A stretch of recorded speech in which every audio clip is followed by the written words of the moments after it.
आज हम सुनेंगे सुभद्रा कुमारी चौहान की कहानी आहुति। जनाने अस्पताल के पर्दा वार्ड में दो स्त्रियों को एक ही दिन बच्चे हुए। कमरा नंबर 5 में बाबू राधे श्याम जी की स्त्री मनोरमा को दूसरी बार पुत्र हुआ था। उन्हें प्रसूति ज्वर हो गया था। उनकी अवस्था चिंताजनक थी। वे मृत्यु की घड़ियां गिन रही थीं। कमरा नंबर 6 में कुंतला की मां के 7वां बच्चा लड़की हुई थी। माँ और बेटी दोनों स्वस्थ और प्रसन्न थी। घर में कोई बड़ा आदमी न होने के कारण माँ की देखभाल कुंतला ही करती थी। उसके पिता एक दफ्तर में नौकरी करते थे। उन्हें पत्नी की देखभाल करने की फुर्सत ही कहाँ थी। पंडित राधे श्याम जी एडवोकेट अपनी माँ और कई नौकरों के रहते हुए भी पत्नी को छोड़कर कहीं न जाते थे। 10 दिन के बाद कुंतला की मां पूर्ण स्वस्थ होकर बच्ची समेत अपने घर चली गई और उसी दिन राधे श्याम जी की स्त्री का देहांत हो गया। अपने नवजात शिशु को लेकर वे भी घर आ गए, किंतु पत्नी विहीन घर उन्हें जंगल से भी अधिक सूना मालूम हो रहा था। पत्नी के देहांत के बाद राधे श्याम जी ने दृढ़ निश्चय कर लिया कि दूसरा विवाह नहीं करेंगे।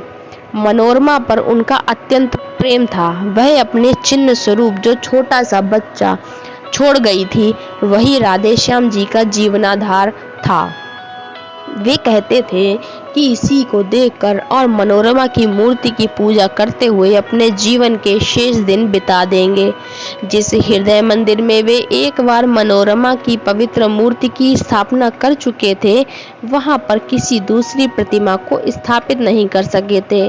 घर से उन्हें विरक्ति सी हो गई थी। भीतर वे बहुत कम आते, अधिकतर बाहर बैठक में ही रहा करते।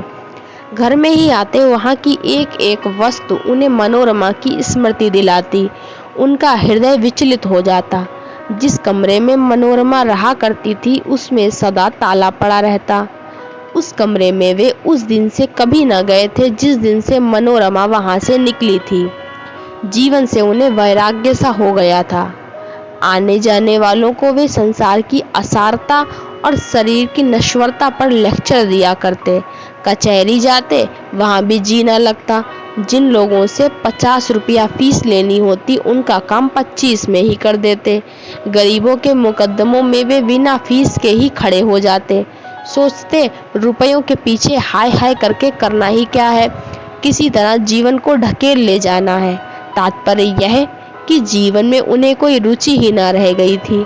दूसरे विवाह की बात आते ही उनकी गंभीर मुद्रा को देखकर किसी को अधिक कहने सुनने का साहस ही न होता। अतएव सभी यह समझ चुके थे कि राधे श्याम जी अब दूसरा विवाह ना करेंगे। उनकी माता ने भी उनसे अनेक बार दूसरे विवाह के लिए कहा, किंतु वे टस से मस न हुए। अंत में वे अपनी इस इच्छा को साथ ही लिए हुए इस लोक से विदा हो गई।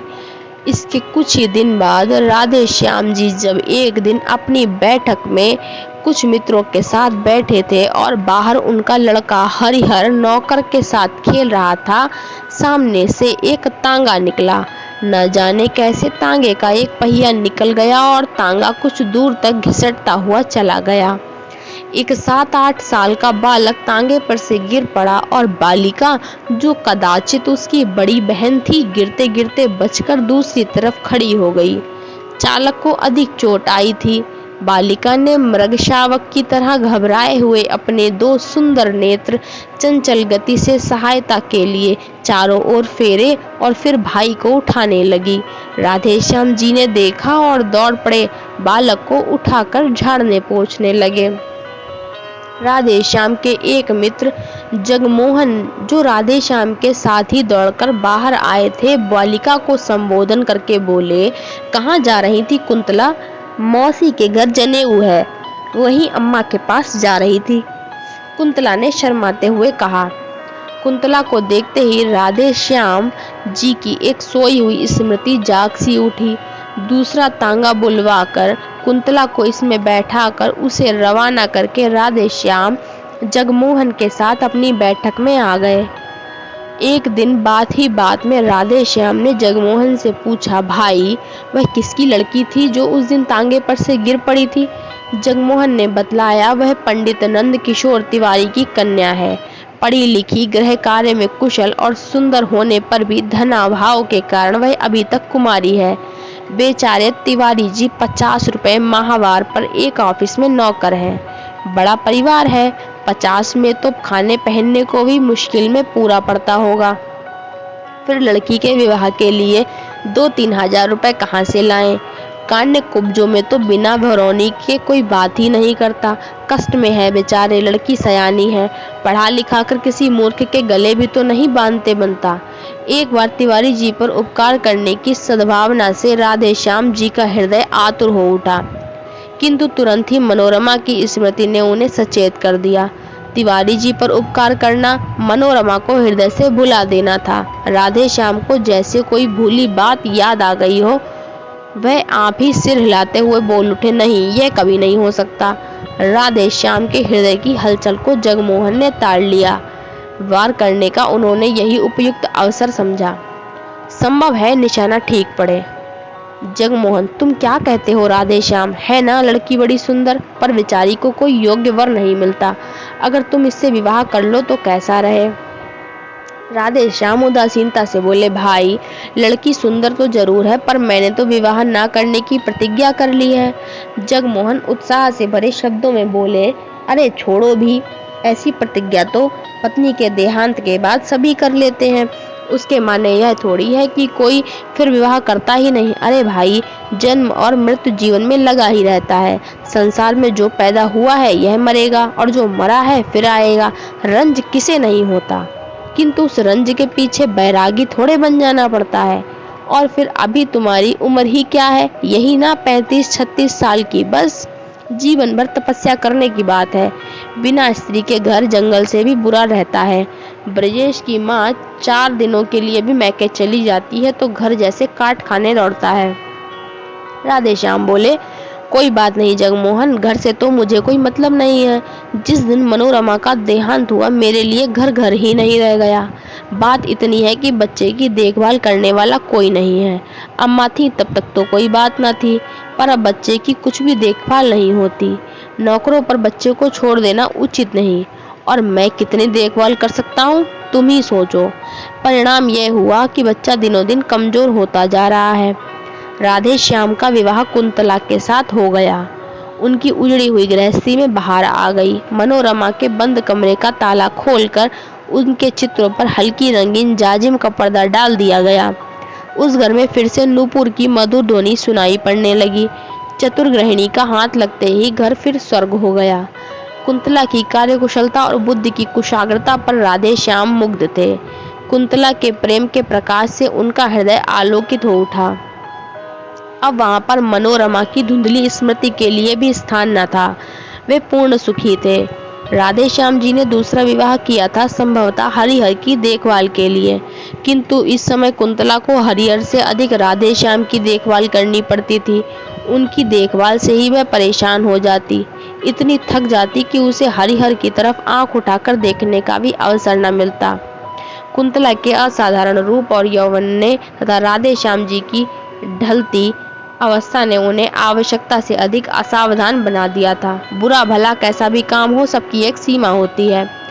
राधे श्याम के इस अनाचार से कुंतला को जो मानसिक वेदना होती थी सो तो थी ही, इसका प्रभाव उसके स्वास्थ्य पर भी पड़े बिना न रहा। कुंदन की तरह उसका चमकता हुआ रंग पीला पड़ गया, आंखें निस्तेज हो गईं। 6 महीने की बीमार मालूम होती। वैसे ही वह स्वभाव से सुकुमार थी। अब चलने में उसके पैर कांपते, सदा हाथ पैर में दर्द बना रहता, जी सदा ही अलसाया रहता। खाट पर लेट जाती तो उठने की हिम्मत न पड़ती। कुंतला की इस अवस्था से राधे श्याम अनभिज्ञ हो सो बात न थी। उन्हें सब मालूम था। कभी कभी ग्लानि और पश्चाताप उन्हें भले ही होता, किंतु लाचार थे। कहते हैं, ढलती उम्र का विवाह और दूसरे विवाह की सुंदर स्त्री मनुष्य को पागल बना देती है। था भी कुछ ऐसा ही। कुंतला अपने जीवन से कुछ बेजार सी हो रही थी, किंतु वह राधे श्याम को किस प्रकार रोक सकती थी? वह तो उनकी विवाहिता ठहरी। 7 भावरे लेने के बाद घनश्याम को उसके शरीर पर पूरी मोनोपॉली सी मिल चुकी थी। इधर कुछ दिनों से शहर में एक स्त्री समाज की स्थापना हुई थी। एक दिन उसकी कार्यकारिणी की महिलाएं आकर कुंतला को निमंत्रण दे गईं।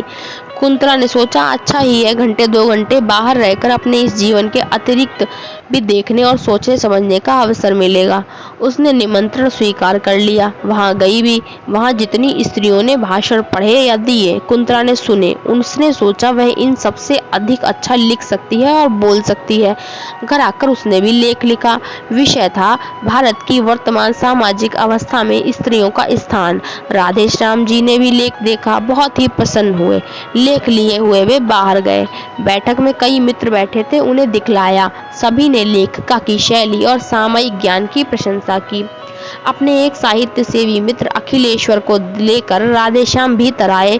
कुंतला को पुकार कर बोले, कुंतला, तुम्हारा लेख बहुत ही अच्छा है। मुझे नहीं मालूम था तुम इतना अच्छा लिख सकती हो, नहीं तो तुमसे सदा लिखते रहने का आग्रह करता। तुम्हारे इस लेख में कहीं भाषा की त्रुटियां हैं जरूर, पर सो मेरे ये मित्र अखिलेश्वर ठीक कर देंगे। अब तुम रोज कुछ लिखा करो, ये ठीक कर दिया करेंगे। मुझे तो भाषा का ज्ञान नहीं, अन्यथा मैं ही देख लिया करता। खैर कोई बात नहीं, यह भी घर के ही आदमी है। कुंतला के लेखों को देखने का भार अखिलेश्वर को सौंपकर राधेश्याम को बहुत संतोष हुआ। कुंतला को अब एक ऐसा साथी मिला था जिसकी आवश्यकता का अनुभव वह बहुत दिनों से कर रही थी, जो उसके घरेलू जीवन के अतिरिक्त और भी बहुत सी उपयोगी बातें बता सकता था, जो उसे अच्छे से अच्छे लेखक और कवियों की कृतियों का रसास्वादन करा के साहित्यिक जगत की सैर करा सकता था। कुंतला अखिलेश्वर का साथ पाकर बहुत संतुष्ट थी। अब उसे अपना जीवन उतना कष्टमय और नीरस ना मालूम होता था। कुंतला की अभिरुचि साहित्य की ओर देखकर उसकी विलक्षण कुशाग्र बुद्धि और लेखन शैली की असाधारण प्रतिभा पर अखिलेश्वर मुग्ध थे।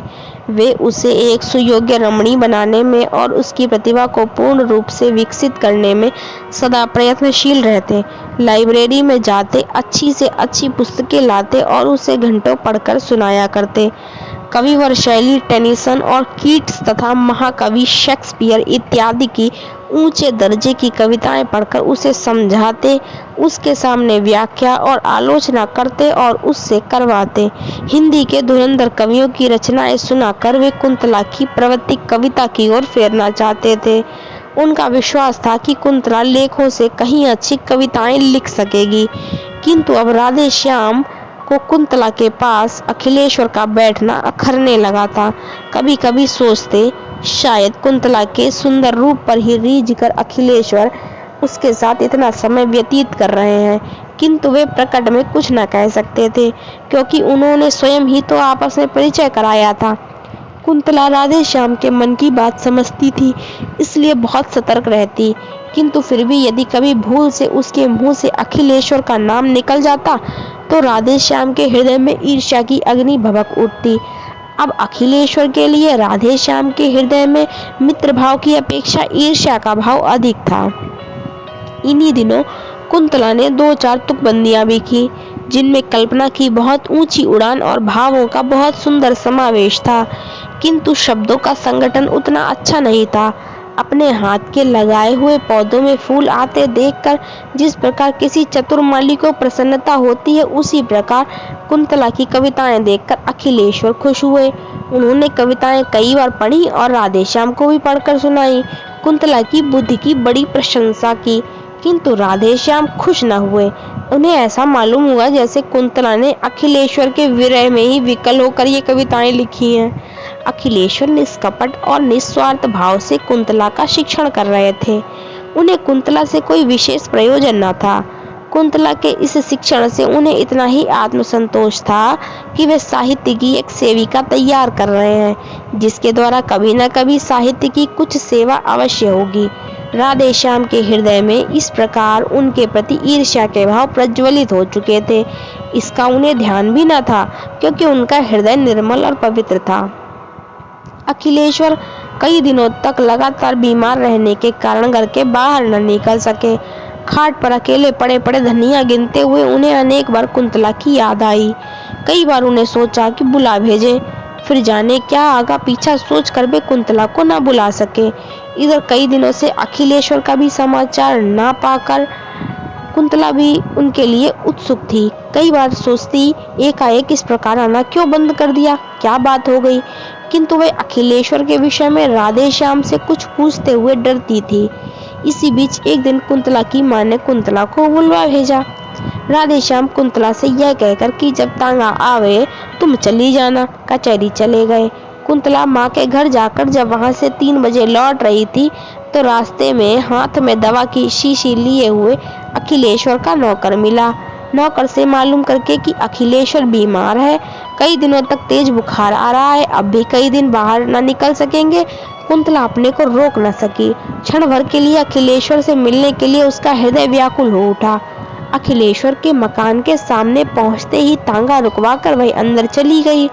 साथ में उसकी छोटी बहन भी थी। अचानक कुंतला को अपने कमरे में देखकर अखिलेश्वर को विस्मय और आनंद दोनों ही हुए।